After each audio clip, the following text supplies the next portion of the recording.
dining habits have certainly changed over the last few decades. Anyone who's old enough to remember, gosh, even just to make a meal at home, it was a production before. It was good. And I can even remember when things like the first frozen dinners came out, the frozen TV dinners. They were pretty awful too, as a matter of fact. That was before microwaves came out.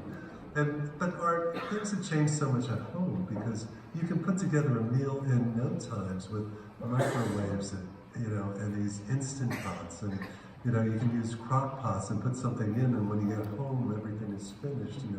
All these things, and even dining out. I mean, dining out has changed quite a bit, hasn't it? Before you'd get the difference between you could go out to either a restaurant or a diner, right? But either way, you would go out, and even though it was different, you would still be sitting at a table and you would be served your food.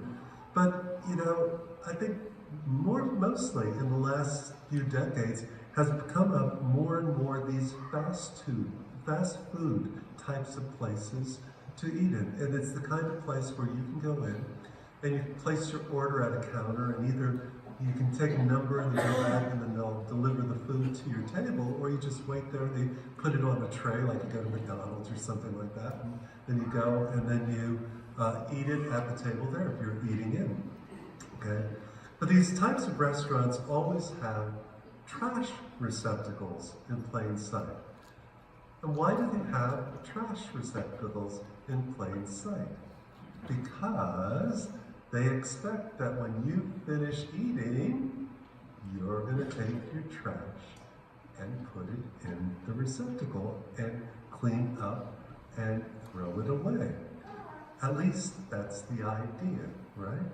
But unfortunately, it seems that few of us completely can disregard that expectation. And some of us, when we're finished eating, will simply stand up, walk out, regardless of the mess that was made. So have you ever been and gone to a table where you have bags or cups or trays or napkins or spills and food on the table and under the table and are abandoned pretty easily and without thought to the customers? So in a very real sense, it's as if people are saying, well, someone else will take care of it, right? Now, many of us are guilty of doing that in some type of way. Whether it's a similar circumstance from time to time, I think all of us have it from time to time, maybe thrown something or left something somewhere, or maybe, did one of these and missed the bucket and didn't pick it up after you did. You see something, on the street, next to it after you missed it, just leave it go. Just someone else will take care of it. Somebody makes a pitch for volunteers or an activity, and someone else, they'll take care of that. Or you see somebody struggling to change a flat tire on the road and you just drive by thinking, well, if they really needed help, they'll just call somebody. I mean, they've got a cell phone, don't they? Well, what if they don't? Well, if they don't have a cell phone, well, someone else will eventually stop and help them. You're in the grocery store. That's usually the place where you can either pick something up that, inadvertently somebody has dropped something, okay? You got to on the shelf, all of a sudden some things go down. Well, maybe the person just is going to leave it there, or do you pick it up, or whatever. Well, someone else will take care of it. You see a homeless person day after day, give them a dollar, just walk by. Well, the shelters will take care of them. They have options. I can't be bothered. Someone else will do it. Someone else will do it. Someone else will do it. Sounds like a mantra though, doesn't it? Maybe a mantra of our lives. It's almost like a kind of prayer of inconsideration. There are different kinds of spiritual gifts. There are different forms of service. There are different workings, but the same God who produces all of them in everyone. That's the passage we heard from St. Paul's letter to the Corinthians. It's very familiar to us. We've heard this passage many times before. It's beautiful. It's uplifting.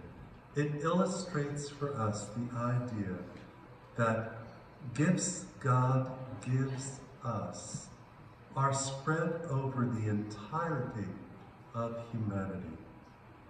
Everyone has something to offer, yet no one has every gift, but rather collectively, God's works are made complete and they bear fruit through humanity as a whole. God doesn't gift a few, God gives all of us. And that's a pretty comforting thought when you think of it that way. But maybe that's really not enough. Maybe we need to consider this whole idea of gifts a little differently. Maybe we should consider it in a more narrow way instead of a broad way. You see, if we simply say that, yes, God's gifts some people with patience, and God's gifts some people with a generous heart, and God gives some people with an incredible intellect, and God gives some people as good listeners and so forth. Well, that still doesn't necessarily demand anything of us, nothing of me, and nothing of you as individuals, does it? After all, I can't be the only one with certain gifts, can I? But if I can, what does that mean? In one sense, it almost seems ridiculous to think that every single individual has some unique gift that no one else has. Is that even possible? I don't know. But think about that for a second. Every human being is absolutely unique. Every human being is one of a kind. Even identical twins who have the exact same DNA aren't the same in every way, are they? Personalities can be different. Different life experiences. They'll go and they'll have different co-workers and friends. They may live in different places, have different interests, different jobs, different likes, different dislikes. There are so many variables with each individual, and then you mix in those specific gifts that God gives us. Well, it seems that we can only come to one conclusion, and that's this. There are some things done certain ways, in certain circumstances, that can only be done by us and through us, through you and through me. Think about how profound that is. The implication of such a belief is that there are certain things that God wants. There are certain things that God expects.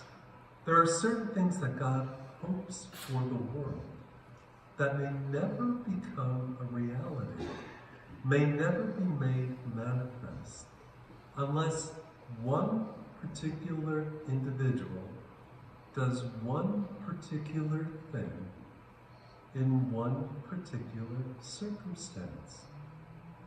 If you think of it that way, what a gift and what a blessing, but also what a responsibility.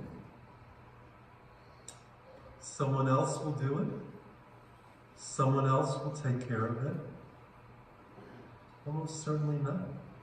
At least not in the exact same way that you can or I can, given our God-given uniqueness and our own God-given gifts, gifts which fit us perfectly.